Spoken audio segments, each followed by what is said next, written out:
Candidat tokana tsy misy mpifanarana lisitra isika rehetra miaraka amin'ny Andra Joel ao Sambava lalangina ry tsara tanàna. Nihintsana teo amin'ny rafitra mpanamarina sy mpikirakirany filatsako fitinana Novek izay eny anivon'ny distrika noho ny tsy fandaovana antobola ireo candidat mpifanarana amin'izy ireo. Nanamafy izany fanapahan-kevitra izany ny voamiramalo tena misana ny fifidianana sy ny fitsarana avy momba lalam-pandroenana. Efa zantoka izany ny avo-fito sy mavoaka indray an'i Robert Mamanga tahaka izay ihany koa Justin Tokely ao Sambava ao. Toraka izany ihany koa Jean Bosco Rivitina ao Lalangina sy Jean Alfred Rakotomaro Nirina ao Tsara tanàna.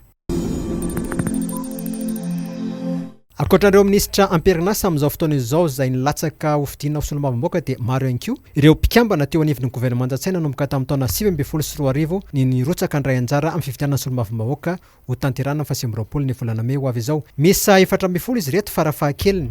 Isan'izany ohatra Angelica Michel Bavy ao Fianaravo Atsinananao, Irma Luciana Armamy ao Tomasina voalohany, Marie-Thérèse Volaingo ao Bealalana, Hajo Andrenarively tsy Avaradrano, Jean Bosco Rivitina ao Lalangina, Dr Raymond Any Antsiranana faharoa, Tinko Roberto Rarolala ao Toliara, Solenandriamanampisoa ao Fandrina ao, Prince Asoafilira ao Analalava, Tina Razafy Mahefa etsy Ambatolampy, Jeria Trefindrazana ao Tolaniaro, tahaka izay ihany koa Lucien Ranarively ao Tsorono Mandidy sy Sofia Ratsiraka any Vatomanitra.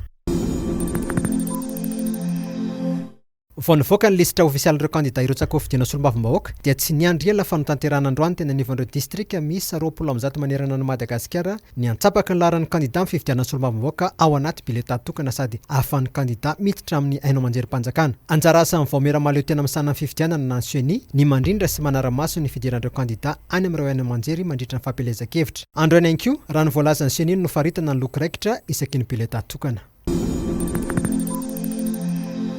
Niatra manomboka androany ny fanapahana izay noraisin'ny komina ambanivohitra Mahajanga amin'ny fanomezan-dalana ireo bajajy hitatitr'olona manerana ny fokotany amin'ny 20 ao amin'ity tanàna ity raha nambarany teo anivon'ny komina. Tsy tafiditra ao anatin'izany kosa nefa ny faritra eny amin'ny seranam-piaramanidina. Nambaran'ny komina moa fa feno ireo fepetra mahakasika ny fitatanan-draharaha nafahana izao fandraisam-panapahakevitra izao.